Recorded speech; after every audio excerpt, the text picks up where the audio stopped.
Welcome ටු Milinda family. ඔයාලව ආදරෙන් පිළිගන්නවා මගේ channel එකට. ඔයාලට අද මම ගේන්නේ උදේ කෑමට රෑ කෑමට ගන්න පුළුවන් සැහැල්ලු ආහාරයක්. ඉතින් හාල් කොට ඉන්නේ නැතුව අපිට විනාඩි 15න් 20න් ඉක්මනින්ම හදාගන්න පුළුවන් කෑමක් තමයි මේ. මේ තමයි රුලම් පිට්ටු. මේකට සැමෝලිනා පිට්ටු කියලාත් කියනවා. ඉතින් මේක අපේ රටේ විතරක් නෙවෙයි මුළු ලෝකෙම ප්‍රචලිත ආහාරයක්. ඉතින් ඔයාලට මේකට මස් මාළු බිත්තර කැමති එළවලුවක් පලා වර්ගයක් එකතු කරගෙන මේ සැමෝලිනා පිට්ටු හදාගන්න පුළුවන් රුලම් පිට්ටු. ඉතින් අදන හැටි අපි බලමු. ඉතින් මෙන්න මේ වගේ පිට්ටු බම්බුවක් අරගෙන ඉතින් ඔන්න ඔය වගේ දුම යනකොට තමයි ඔන්න පිට්ටුව රෙඩි වෙලා තියෙන්නේ. ඉතින් පොල් ටික ගාගෙන අවශ්‍ය ප්‍රමාණයට රුලම් දාලා දැන් මට නම් මේ අපි 3 දෙනාට මේ හදාගන්නේ. ඉතින් ඔයාලගේ ගෙදර ප්‍රමාණයට අවශ්‍ය දේවල් අරගෙන මේකට මම වතුර ඇඩ් කරේ නැහැ. වතුර ඇඩ් කරන්නේ නැතුව පොළු විලුණු ඉසෙල්ලා හොඳට කවලම් කරගෙන ඒකට අවශ්‍ය සියලුම එළවලු දාලා මේ මුරුංග කොළ, නිවිති කොළ ඒව ඕන එකක් දාගන්න පුළුවන්. මොකද පෝෂ්‍යදායී ආහාරයක් ලෙස අපිට මේක ගන්න පුළුවන්. බත් කන්න නැතුව බත් නොකන අයට ඔන්න හොඳම කෑමක්. මම ඔයාලට කියන්නම් මගේ එක්ස්පීරියන්ස් එක. අපි මේ උදේ ආහාරයට ගත්තේ.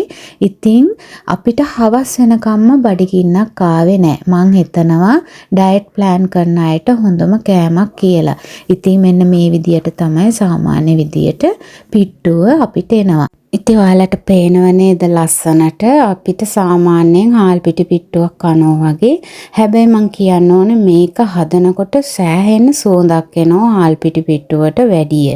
ඉතින් මේකත් එක්ක කන්න මම ඉස්සෝ කරියක් හදාගත්තා. ඔයාලට කැමති නම් චිකන් කරියක්, ඉස්සෝ කරියක් ඕනම කරියක් හදාගන්න පුළුවන්. ඇත්තටම මේක ලන්ච් බොක්ස් වලට දාන්න පුළුවන්, රෑට කන්න පුළුවන්, උදේට කන්න පුළුවන්, ඕනම වෙලාවක කන්න පුළුවන් සමබල ආහාර වේලක්.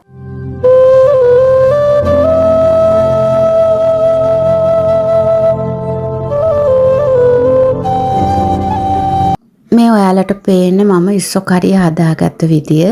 ඉතින් සාමාන්‍ය පරිදි ඔයගොල්ලන් ගෙදර හදන විදියට තමයි. ඉතින් මමත් ඉස්සෝ කරිය හැදුවේ. එක එක විදියට හදනවා. මේ මගේ ස්ටයිල් එක. තෙල් ටිකක් ටෙම්පරාදු කරලා සුදු ලුණු අවමිරිස් කරපිංචා කුරුඳු බොතු ඒ හැමදේම පොඩ්ඩක් ටෙම්පරාදු කරගෙන ඉස්සෝ ටිකක් ටෙම්පරාදු කරලා ඊට පස්සේ දිය කිරි දාලා කහ ගම්මිරිස් 3-5 උළුහාල් ඒව දාලා මම ඉතින් ඉස්සෝ කරිය මගේ ස්ටයිල් එකට හදාගත්තා. ඉතින් ඊට පස්සේ මිටි කිරි දාලා ඔන්න ඉතින් ඒක ලිපෙන් බාගෙන මම ඉතින් හස්බන්ඩ්ටයි පුතාටයි බලන්න දුන්නා. ෆස්ට් ටයිම් නේ මමත් හැදුවේ. ඉතින් ඇත්තටම හරිම රසයි. මමත් මේක මේ YouTube එකකින් බලුවේ. ඉතින් මං හිතුවා මේක හොඳයි කියලා හැදුවොත්. ඉතින් මං හදලා බැලුවා. ඒකින්ද තමයි මමත් ඔයාලත් එක්ක ෂෙයා කරගන්නේ. රුලම් පිට්ටු කාපු නැති කට්ටියන්ට මේ වීඩියෝ එකෙන් පස්සේ ඔන්න ඔයාලටත් හදාන්න පුළුවන්. සමහරක් අය කියනවා මේක බෙදපු රුලම් ගන්න ඕනි කියලා. එහෙම එකක් නැහැ. රුලම් බදින්න ඕනෙත් නෑ. කැමති විදිහට මේ මං කියව විදිහට ඔයාලට හදාගන්න පුළුවන්. ඉතින් මේක හරිම ගුණ කෑමක්, හරිම පෝෂ්‍යදායී කෑමක්. බලන්නකෝ අපේ හස්බන්ඩ්ගේ පුතයි මොකද කිව්වේ කියලා මේක කාලා. ඉතින් හස්බන්ඩ්ලගේ කමෙන්ට් එක ඔයාලට බලන්න පුළුවන් වීඩියෝ එකත් එක්කම ඉන්න. ඒ වගේම අපේ channel එක subscribe කරලා නැත්නම් subscribe කරගෙන යන්න. bell icon එකත් ටච් කරන්න. ඉතින් ගොඩක් ස්තුතියි මාත් එක්ක වීඩියෝ එකත් එක්ක හිටියට. මං හිතනවා ඔයාලත් මේ කරි එකයි රුලම් පිට්ටුයි ගෙදර හදලා බලයි කියලා. හදලා බලලා මටත් කමෙන්ට් එකක් දාගෙන යන්න. ඊළඟ වීඩියෝ එකෙන් හම්බෙමු. මිලින්ද ෆැමිලි subscribe කරගෙන යන්න.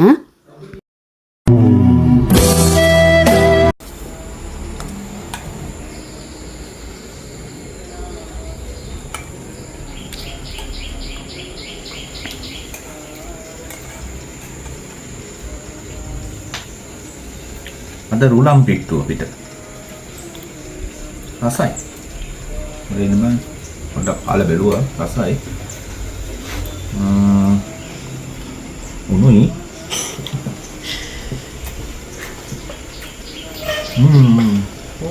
හොඳයි. අලුත්ම වෙනසක්ද? ඔව්. හාල් පිටි වලට වැඩිය. හාල් පිටි වලට වඩා මේක හොඳයි. හැබැයි පොඩ්ඩක් ඉරින්න පොඩ්ඩක් අමාරුයි. එහෙනම් හොදි ටිකක් ගන්න. හොඳයි රසයි.